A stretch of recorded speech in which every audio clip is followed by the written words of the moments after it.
Jie gimė ne iš kūno, o iš šviesos struktūrų, susiformavusių aplink vieningos sąmonės branduolį.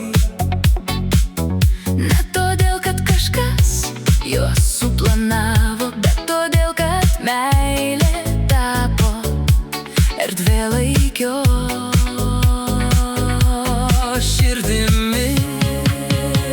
Sąmonės vaikai Nebūtinai jauni amžiumi, jie neturi kartų, nes jų esmė ne laikmetyje, o būties grynume.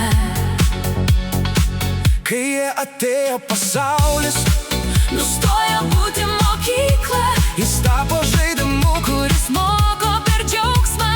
jie nežaidžia iš išmokymo.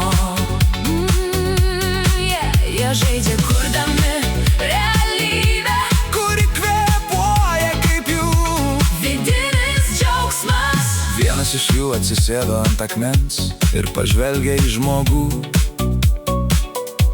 Kuris visą gyvenimą ieškojo prasmės. o kam ieškoti?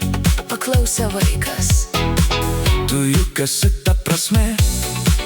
ir tą akimirką ieškotojas, Nustojo ieškoti, nes jo širdis atpažino save tame žvilgsnyje. kita tyli mergaitė kalbėjosi su mišku, Ne balsų, ne telepatija, tiesiog tapdama tuo, ką miškas nori pasakyti. ir medžiai ėmė augti greičiau. O gyvūnai, kurie bijojo žmonių, Atėjo prie jos, kaip prie šaltinio. Sąmonės vaikai, nedalyvauja sistemoje. jie transformuoja ją pačią savo būseną. Jie nelaužo taisyklių, Jie paverčia taisyklę žaismingais susitarimais, kur visi laimi. jie kalba mažai, Bet kai kalba, visata sustoja paklausyti. kaip jūs tai darot? Paklausė viena iš senųjų. Mes tiesiog prisimenam, Ko jūs dar nepamiršot, atsakė berniukas. kuris piešia šviesą. Mes esam jūsų svajonės, kurios pagaliau užaugo.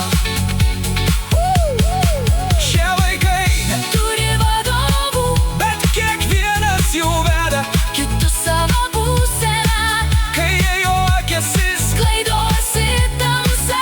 kai jie tyli, susiglaudžia visos gyvos širdys.